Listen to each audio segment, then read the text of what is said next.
Good afternoon, distinguished guests, colleagues, and friends.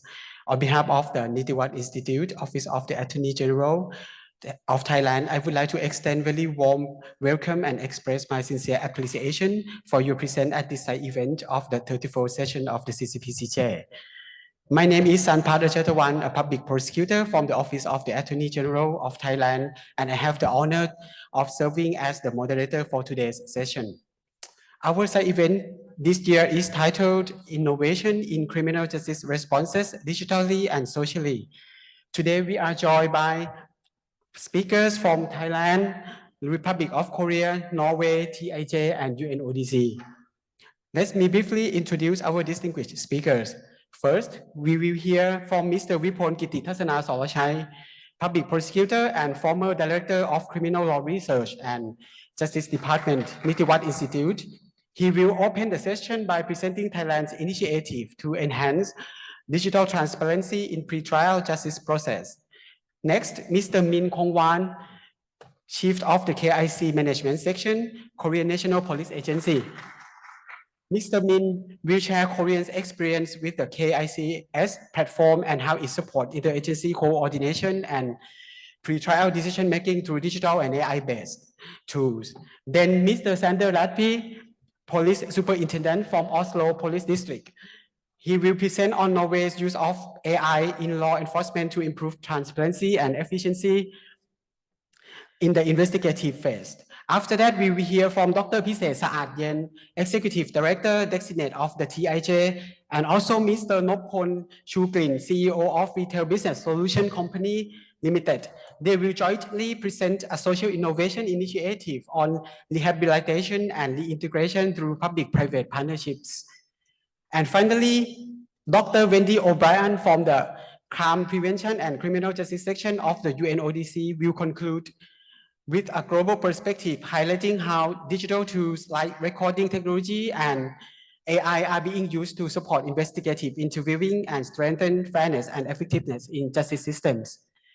So to make the most of our limited time together, let's begin the session right away. I would now like to invite our first speaker, Mr. Vipon Kittitasana Solachai, to open the discussion with an overview of Thailand's current initiative. Mr. Vipon, please go ahead. Okay, thank you, Mr. Moderator. To be able to utilize our only 1 hour effectively, my audience, you will see that we have so many speakers, but on this panel, there are going to be me, who have only 5 minutes, and then my lady speaker, Wendy, will share my other 5 minutes. But then you're going to have full 10 minutes from presentation from Korea, and then full 10 minutes for presentation from Norway. And then the last 10 minutes will be devoted to social innovation to be presented by a team of 2 by TAJ. So for my part, I have only 5 minutes. So very simple presentation, but I think my slide is still not on the screen.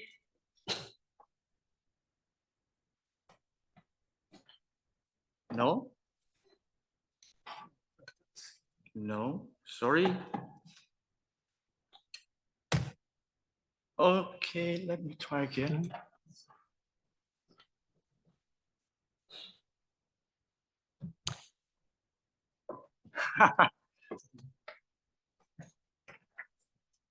So sorry for the technical problem.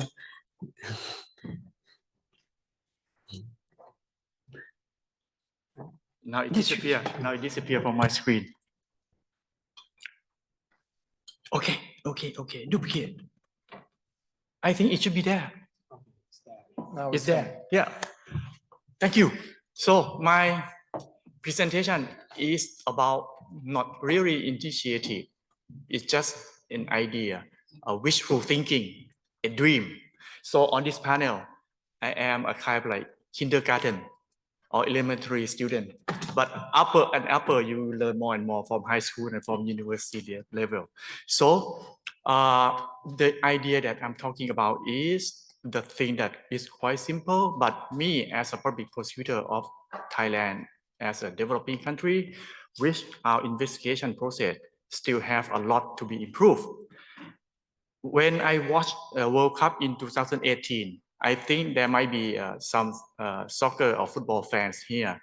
That was the first time that the World Soccer used video assist referee. And then as a lawyer, it was so amazing to me that I observed that the undesirable behavior that used to be a problem in professional football for many, many years was significantly reduced because of the digital technology by the use of the video real-time record and can be replayed right away. So with this, my prosecutor eyes in observing this, I think, oh, maybe this is a thing that could be easily transferred to the criminal justice world and can significantly improve police work in my country, pre-trial process and investigation in my country. So before I go any further, I try to draw this circle. Okay, what will happen if in Thailand when a citizen report a crime, now our citizen ID have microchip, if inserted and then suddenly real-time record and save into central cloud database in real time. And then when the police investigate, interrogate, taking statement of witness, because in Thailand now, the way we take statement of witness in police station, we use computer, but it's a kind of lonely and standalone computer. So asking question, answer got, and then the police type in and enter save, but it will be saved only at that computer alone. So what I think is only insert the internet network nationwide to all police station, and whatever being saved and record, not only in that particular computer, but must be in the cloud database real time. So this way, I think it will be significantly helping with transparency and accountability, which could create a reform level of impact to our criminal justice system. So with this idea, then I went to Korea to study about the Korean system. So that's why we have our Korean speaker. And then further on, when we collaborate with Norway, we learned that they're even more advanced using AI in their police work. And in addition, we have UNODC colleague. After this side event, we think we may do something together, not only talking, but after talking, we will walk the talk. So that's my 5 minutes. Thank you. Okay, thank you so much, Mr. Vipon, for that powerful opening. Your analogy with the VR system in football is both creative and compelling, showing how digital tools can help reshape behavior and promote long overdue reform in the justice system. Let's now welcome Mr. Min Kong Wan, who will share Korean's experience with KICS, a nationwide digital platform to enhance interagency coordination, supports pre-trial procedures, and is now integrating AI to improve decision-making. So, Mr. Min, please proceed. Hello, everyone. I am Kyung-Wan Min, Superintendent of the Korean National Police Agency and Director of KICS Operations. It is a great honor to join this distinguished event and present Korea's system. Although I may not be fully prepared, I sincerely appreciate your kind attention.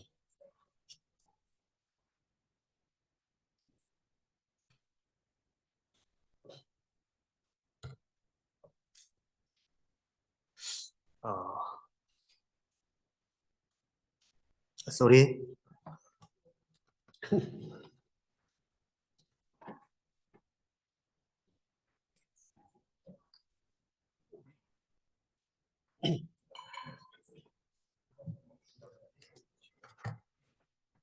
뜨는 거야?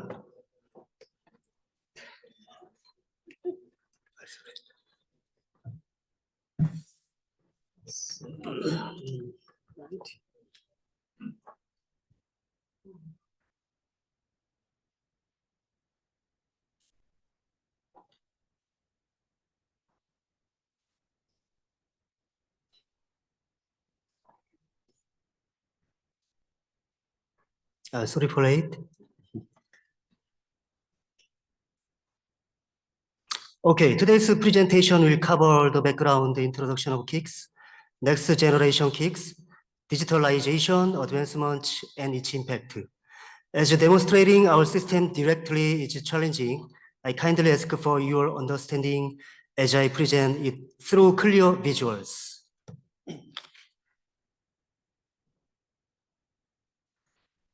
Korea Information System of Criminal Justice Services will be referred to as KICS hereafter.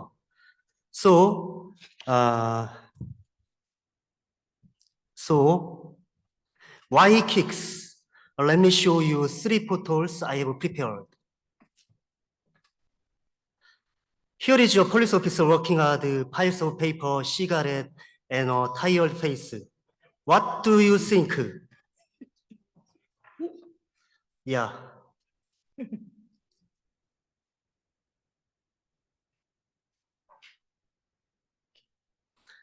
These images depict various recent crimes ranging from cyber crimes such as deepfakes to more intelligent, wide-ranging and non-face-to-face offenses.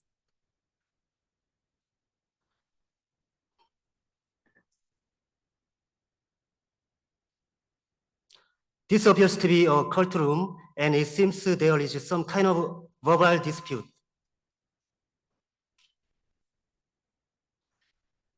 Okay, how does it look? These symbolic images represent the reasons behind the introduction of KICS. Here is the background. The previous procedures were complicated and time-consuming. A paper-based investigative process was inherently inefficient. We are faced with the need to enhance efficiency, address emerging crimes, and strengthen interagency cooperation.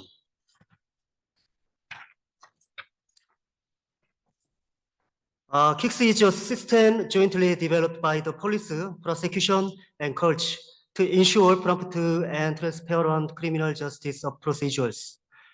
It has been in operation since May 2010, and currently 90% of the entire police workforce is using it.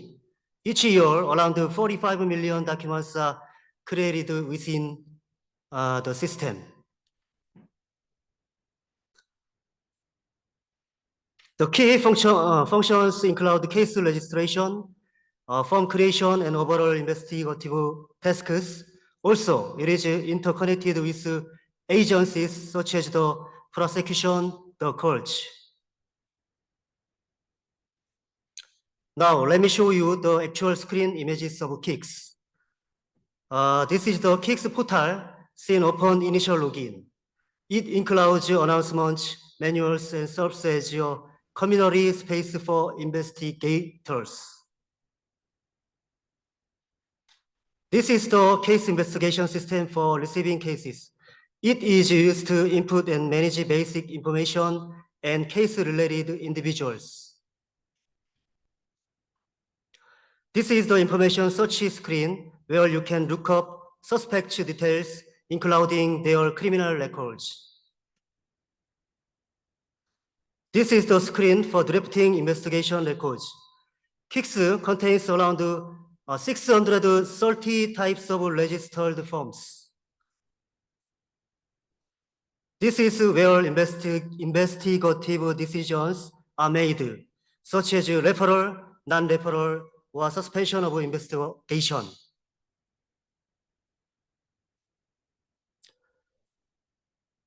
Yeah, this is the screen for record transfer. Finalized case information is sent to the prosecution and courts through this interface. Okay, now this is the next generation KICS developed to achieve complete digitalization of criminal procedures. It was built over 3 years and launched last September. It is leading the innovation of investigative work through the introduction of advanced technology.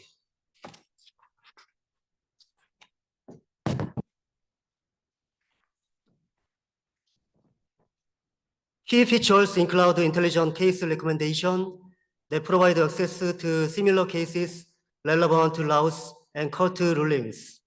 It supports speech recognition that converts interviews into text, as well as remote video interviews for witnesses. It also features a data analysis platform to enhance investigative capabilities. New legislation taking effect this October will enable full digitalization of criminal procedures, enhancing speed, transparency, and public convenience. Here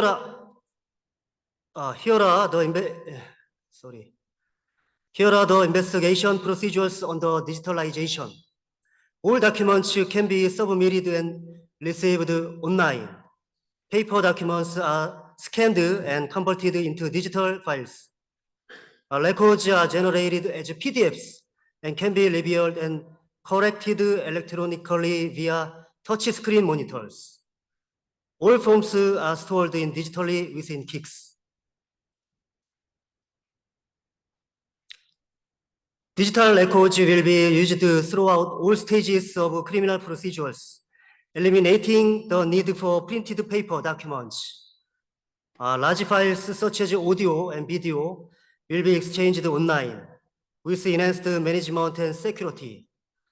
Mobile KICS allows users to perform various searches and complete forms on site in real time. Yes, we are currently introducing generative AI as part of KICS ongoing development. Korea is often called the land of complaints and accusations.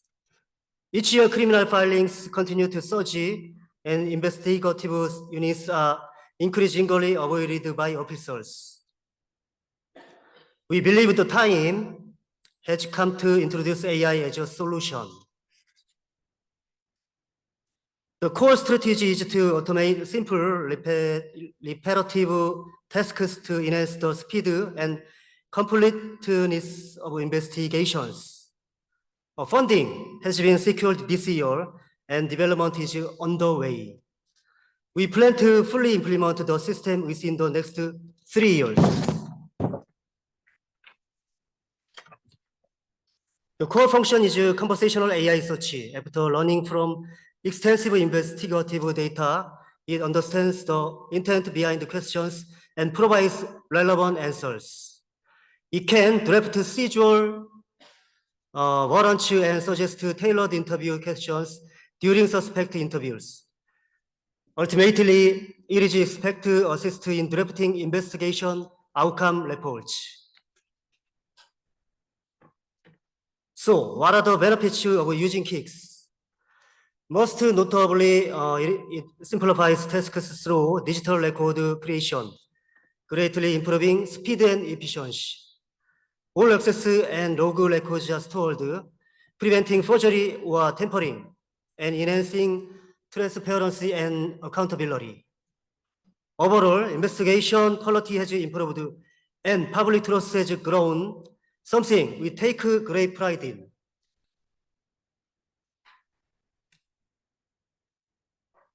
Let me now conclude the presentation. I believe KICS represents the future of criminal investigations in Korea.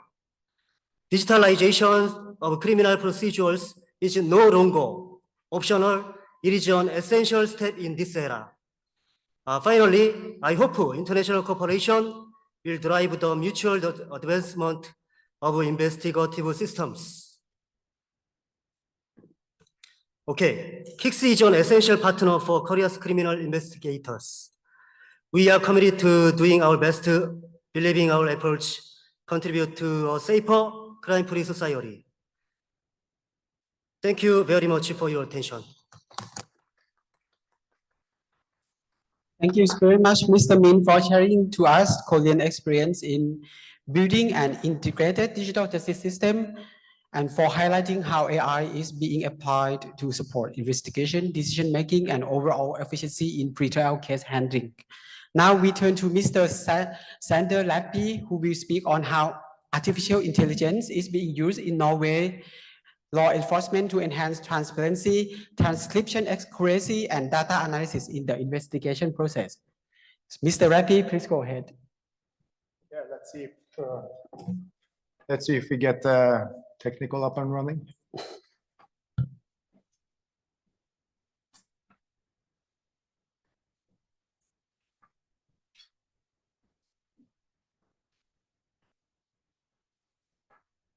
Well, anyway, I can start to introduce myself. My name is Sander Radpe. I work for the police in Norway, and we are enhancing using technology during police and justice sector. So let's see if we get the PowerPoint slides up.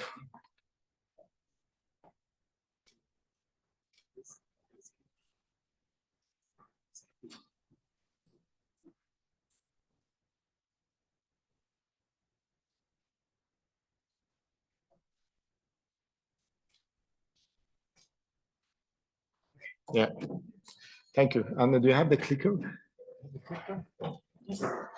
Which one is it? It's probably here. Yeah, we recently just begun piloting our new solution, which is AI-based. And I will start to show a video from a press conference in a real case in Norway. It doesn't work out. Is it possible to change because it doesn't work from here? Next slide, please. And one more time, please. It starts to play. Som dere sikkert vet, så fikk politiet inn en melding i natt, nærmere bestemt 01:14, om en alvorlig hendelse, alvorlig og pågående hendelse utenfor flere lokaler på Seie arbeidsplass. Hendelsen ble raskt definert som Privo. Situasjonen den er fortsatt uoversiktlig, og vi jobber løpende med innhenting av informasjon, blant annet avhør av vitner og undersøkelse av tekniske spor. Vi har ennå ikke fått inn rapportene fra de som var på åstedet. Nei, som sagt så venter vi på de rapportene. Noen av de som var med er på jobb fortsatt, andre er ikke på jobb. Så det har vi ikke fått. Yes, as you saw, media asked about information we didn't have in that case, that early stage. And information actually we need is a crucial information to, in order to lead the case in the best possible way. So, and how can we do that? It's by using technology. We can optimize the information flow, leading to the better situation awareness and decision support. Yes. Our goal is to integrate technology and AI to simplify daily work and enhancing better and faster information flow throughout the whole entire case process. Next, please. Thank you. During this presentation, I will focus only on speech-to-text solution that we use during interviews, both in the stationary at the offices and in the field. And we also can use, and we have been using the same system also in case processing in the court of law. And I will show now a video how we use the technology in the field.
Yeah.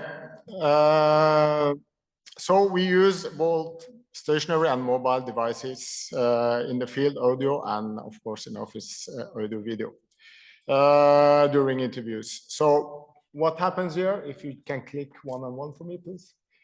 So what happens here is that the device sends the information into the police secure network, and a robot pick up the copy of the file and send it to AI-powered service. And after that, robot pick up the converted text, speech to text, and then send an email with a link that give you access to the transcript.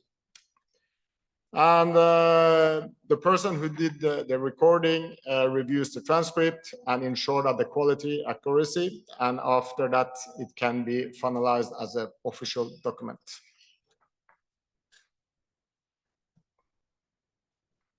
So accurate and mandatory recording of interviews is essential. That's to ensure the transparency, protected rights, and uphold the process. That is including the documenting everyone present and even clear presentation of the interviewees right in the very start of the interview.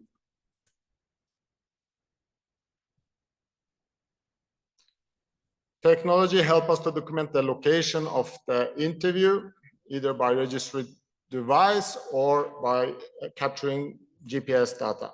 We can also require mandatory fields that must be completed before you can proceed, such as name, interviewees' rights, etc. AI also provides accurate word-to-word transcripts directly from original audio file.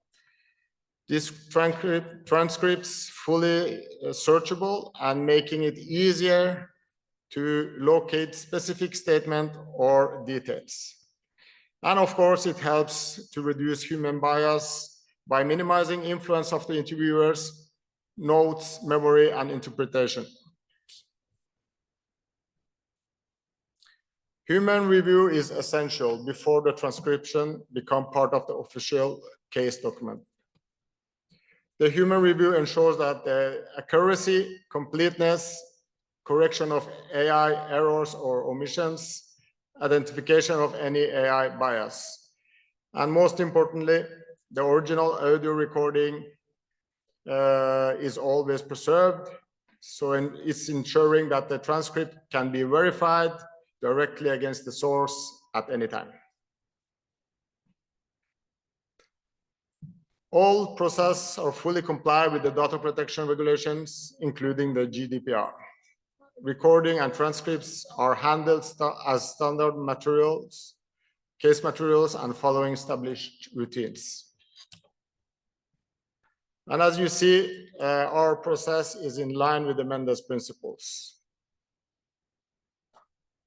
And the conclusion is by combining technology, AI, human oversight, and strong privacy safeguards, we can significantly strengthen the documentation, transparency, and accountability. And at the same time, we help to protect the individual rights and legal safeguards through interview process. And our approach supports the objective of the Mendes principles and contributes to ethical, fair, and effective interviewing practices. Thank you for your attention. Thank you very much, Mr. Ratti, for that engaging presentation and for sharing Norway's innovative applications of AI in criminal investigations. We now move to our next presentation from the TIJ. Dr. Piset Saad-Yen and Mr. Nopon Chugrin will jointly present a social innovation initiatives that focus on rehabilitation and reintegration through public-private collaboration. Dr. Piset, please begin. Thank you very much, Mr. Moderator, and congratulations to all the panelists for excellent presentation. I'm afraid what I'm going to share with you would be a little bit of change of gear from AI, from technology, towards more human phase, but I think it will complete the whole process that begins with effective and fair and transparent investigation. Now we want to see through to the end of the criminal justice process, which culminates in the effective and successful reintegration of offenders, those that you arrest and put through the criminal justice system. And I'm very honored to have with me Kun Nopon, who has been a pioneer as someone from the private sector who championed in providing second chance for those who come into contact with the justice system. I would just make a very brief account on the social partnership model that TIJ has been working very hard over the years. The basic premise of this is to ensure the smooth coordination among partners. Of course, we know that in these days, in order to support those with lived experience within incarceration for successful reintegration, we have to be able to understand their specific needs. And those needs often come with very different baggage of our luggages. They have vulnerabilities, some issue with family, some issue with employment, lack of access to adequate education, and so on and so forth. So in order to be able to provide a successful integration support for individuals with lived experience, we really need to embrace an approach that we would like to call a whole of society approach that entails not only the work of the public entities like the correction entities, but also embrace working closely with service providers within the communities, within the private sectors and NGOs.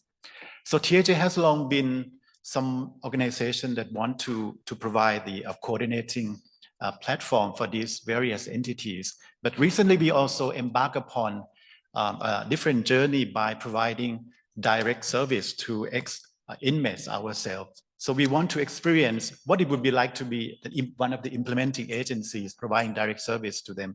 And we create what we call the Restart Academy. This would allow us firsthand experience to work closely with the former incarcerated individuals. And we provide them with, of course, a schooling model where individuals are enrolled in these schooling models to receive hard skill training so that they can become cook. They can work in catering industry. Some are trained, if they are skilled in salon service, they could do that too, and also Thai massage. Even tree doctoring, it's a new entity that we have come up recently, also laundering services. We try to provide a wide range of occupational options for them to work, and we provide also soft skill, the skill that needs for them to rebuild and regain their lives, because they have to have ability to work psychologically, mentally, and to gain self-respect. The idea for us is not only to just do this kind of service by ourselves, but to be able to learn from experience working directly with individuals and to find a way to scale up this effort. Because it will not be enough for TIJ alone to provide this service, or even the social partnership model, without the ability to be scaled. Because in Thailand, a year, 100,000 people got released from prison. And this, even if with our best effort, it can accommodate only maybe 50 individuals at a time. So we need really to scale it up. But I would like to emphasize here that to make this social partnership model work, we need to really put the needs of individual at the forefront. We have to embrace the people-centered approach, and we need to build trust. And trust can come in many ways. Trust among implementing agencies is crucial, but trust between us and the former incarcerated individuals is also crucial, so that they can open up their mind and work closely with us. So with that, I would like to end my introductory remarks and now give the floor to my esteemed co-speaker, Mr. Nopon Chuklin, who is the Executive Chairman of the Nice Call Public Company Limited. Mr. Nopon has been a valuable partner of TIJ over many years. His company has not only invested in training skills for individuals inside the prison, but also support them upon their release, so that we can hear firsthand experience from Kun Nopon about how private sector can make a dent in creating a better chance for those in contact with the justice system. Now the floor is yours, Kun Nopon. Thank you very much. Thank you, Mr. Saas. Okay, good afternoon, distinguished and delegate partner and friends from around the world. This is a profound honor For me to speak here today, not only as a Thai businessman, but as someone who has the business transformation where others often see no hope. I represent the private sector of the Thailand. I am the founder of two companies, Nice Call Public Company Limited and Retail Business Solution Company Limited. These companies do not just generate profits, they generate the opportunity. We work directly with prisoners and police, giving them a job, but also second chance. Our initiative is called Returning Good People to Society. And today I would like to share how this project changed life and perhaps how it can help change system. In Thailand and in many parts of the world, people who leave prison often walk out with nothing. No job, no plan, no support, and sadly, no one waiting for them. Without opportunity, they fall back in cycle to prevent rejection and inventory crime. That is not personal failure, this is wider systematic issue. We decide to break that the cycle, not talking about change, but by become part of it. We believe that rehabilitation starts with the three things: trust, partnership, and acceptance. We need to trust the ability of people to change, to build a strong partnership between public and private sector to support that change, and acceptance from society because reintegration is not possible without dignity. Our program began with two tasks. The first was male prisoners close to release. We brought them into our factory under supervision. They were trained and paid in the same way we do our other employees. Most importantly, they were respected. The second part was for female prisoners who could not leave prisons. We created a telesales program inside the prisons using the commercial call center system with the same standard equipment used in our office outside. The max call hit earning target and earn money at the same rate of compensation any nice call employee does. But more than that, they earn something even more powerful, confidence. Our support does not end when their sentence ends. We provide equipment for them to work from home, laptop, headsets, stable internet connection. They receive full salary, social security, and the same benefit as everyone else. Many have come top performer, some have become supervisor. A few have even brought home and started family. What we have witnessed is a transformation. Since 2024, over 225 prisoners have joined our program in 3 provinces. Over 15 of them now work with us full-time after release. Their average monthly income during incarceration is up to 8,000 baht, competitive with, and in many cases, more than minimum wage. And more importantly, we have seen a visible reduction in reoffending, not because we fix them, but because we trust them. The private sector cannot just think of this as charity, but as an investment in human capital. But this cannot be accomplished by one sector alone. We need government to support this through target incentive and appropriate regulations. We need an environment of collaboration between business, government, and society, because justice is not to reserve unless we restore life, not just punish them. This is not just about job. This is about dignity. It's about giving someone back this name, this confidence, their place in society. And when we do that, we don't just change one person. We change the world they live in. Thanks for listening. Please allow me to share a short video that captures their voice, their growth, and their journey. Thank you.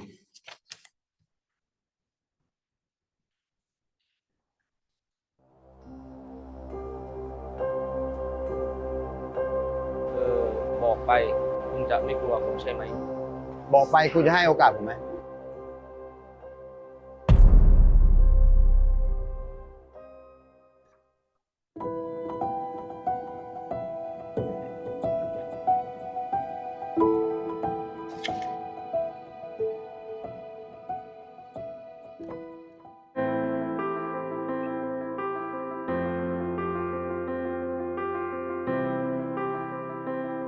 ที่ดีที่สุดคือโครงการคืนคนดีสู่สังคมดิ้นรนส่งจดหมายหาพ่อหาแม่เพื่อที่จะได้ออกมาโครงการนี้ได้โอกาสจาก RBS จากคุณตั้มที่ให้โอกาสผมไปรับมาจากเรือนจำเลยข้างในเรือนจำเลยพี่ตั้มเข้าไปในเรือนจำด้วยไปรับไปอธิบายรู้สึกดีใจมากเลยดีใจมากแบบเหมือนให้เห็นแสงสว่างอ่ะเห็นพี่เขาแบบว่าจะให้โอกาสพวกเราก็จะทำให้มันดีที่สุดเหมือนได้เกิดใหม่อะครับผมแบบรู้สึกดีมากบอกไม่ถูกครับมันบรรยายไม่ออกเขาเอาใจใส่ไม่รังเกียจดูในเมตตากับพวกผมถึงแบบเข้าร่วมโครงการนี้ครับ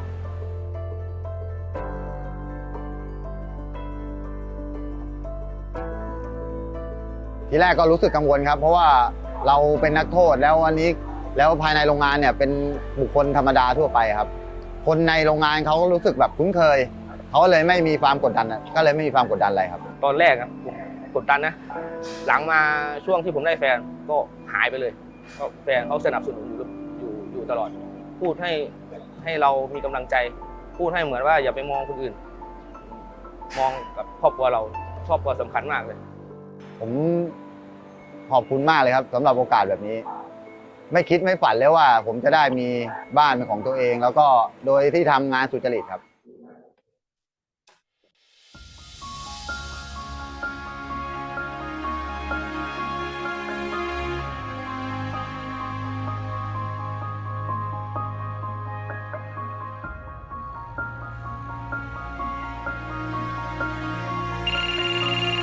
สวัสดีค่ะนี่คือโครงการคืนคนดีสู่สังคม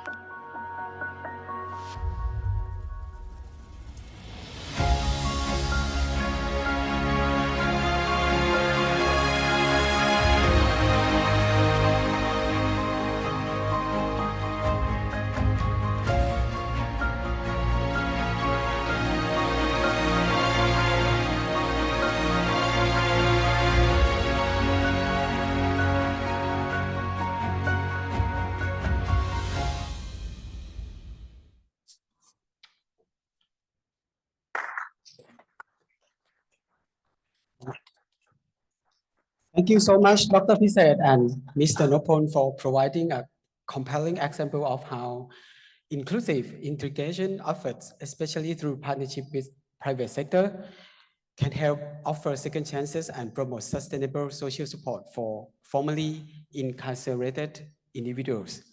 So to conclude today's speaker session, we now turn to Dr. Wendy O'Brien from the UNODC, and she will share with us practical insights on how the UN supports innovation in justice system, particularly through investigative interviewing, the use of digital tools such as video recording and AI, and global partnerships that promote fairness and effectiveness.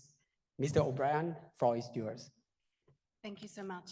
Good afternoon, Excellencies, distinguished delegates, distinguished fellow panelists, and dear colleagues. I'm really delighted to join this panel. I think we've had a showcase of both policy innovation and technological innovation.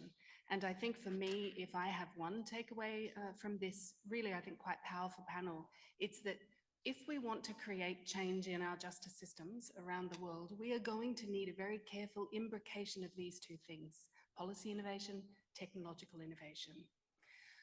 Our work at UNODC is driven by a commitment to promote the responsible use of technology to strengthen criminal justice systems, to strengthen access to justice, to strengthen justice for victims, to strengthen the work of police in investigating and prosecuting crime, to strengthen the work of our courts, to ensure their fairness, their transparency, their integrity.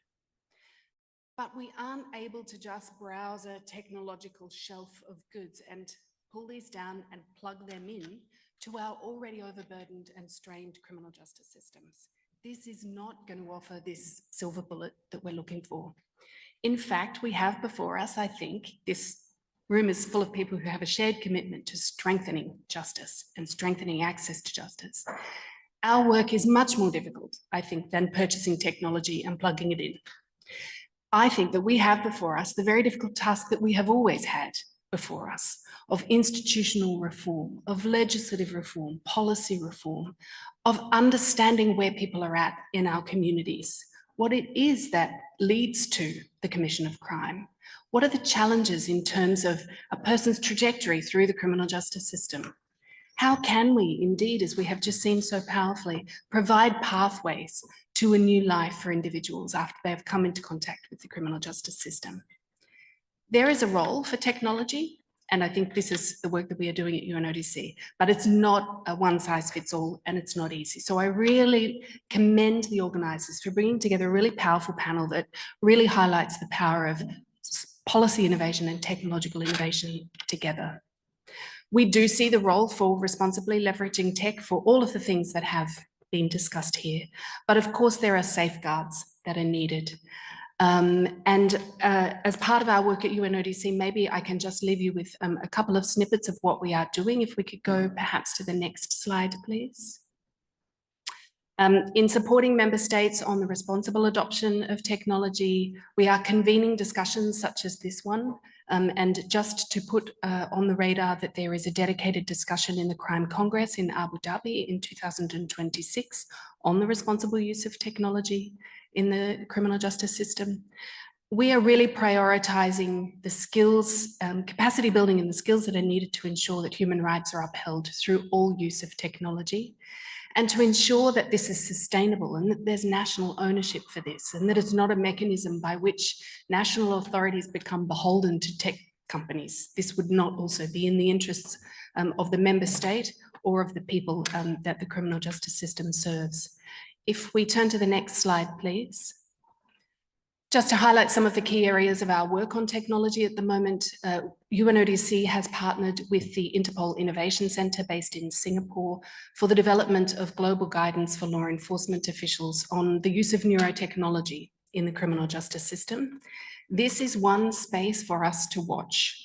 And I think this is where, if we do really want to leverage technology, we cannot always be on our back foot.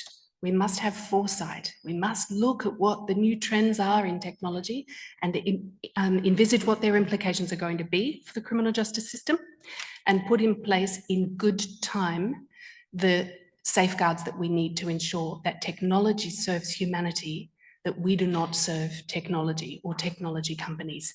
So I would invite you to a side event on Thursday that will discuss this. There are representatives from Interpol, neurotech experts. I will also speak to launch essentially this initiative in developing global guidance. And please look out for this. There will be a global call for inputs on this. For the next slide, please.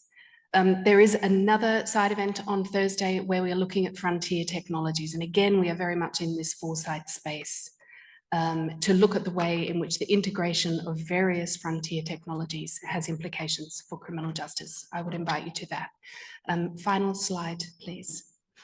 These are my contact details. Please do reach out. We are here to serve member states. This is our role. And if you are interested in further discussions about how we can support on the responsible integration of technology for strengthened criminal justice, we are at your disposal. I would love to hear from you. Thank you so much. Thank you so much, Wendy, for that insightful and practical presentation on how the UNODC is helping advance fairer justice system, especially through the use of technology and innovation. I think we now have a few minutes remaining, so I would like to open the floor for any brief questions and reflections from the audience. So please feel free to raise your hand if you'd like to ask something. Okay, please. Thank you so much, sir. My name is Jan Austad. I'm from the Norwegian Ministry of Justice and Public Security. I'm also a previous prosecutor in the Norwegian police. You mentioned, sir, halfway through the presentation that you were shifting gears. And I think that was quite a brilliant way to merge these two issues, because we are, on the one hand, always interested in technological advances, and sometimes forget the need to also pull the traditional ways, the social aspect that you manage so well. I'm especially pleased with and inspired by the presentation from the Korea National Police Agency, from the superintendent, because you are really pulling ahead in this field. We are struggling in Norway. We have police database, which was very nice and modern in the mid-1990s. And we are still struggling to replace this foundation with a new system, which is very difficult when you have already a computer base, which is very difficult to change in full. So it was inspiring to see that the way Korea is now pushing ahead with really advanced and necessary ways to digitalize the police and the investigations. So thank you for that. Thanks.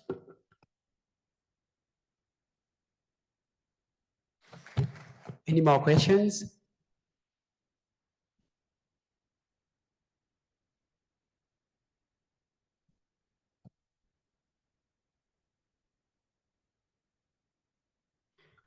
Right, if there is no question, then yeah, with that, I would like to sincerely thank all of you for being here today, and special thanks to our panelists. And we hope the discussions has offered meaningful insights into how digital and social innovation can enhance criminal justice system. And if you have time during this week, we warmly invite you to visit Thailand's exhibition at Rotunda, which focus on the same topic as today's site event. So thank you very much once again, and we look forward to continued exchange and collaboration. Thank you.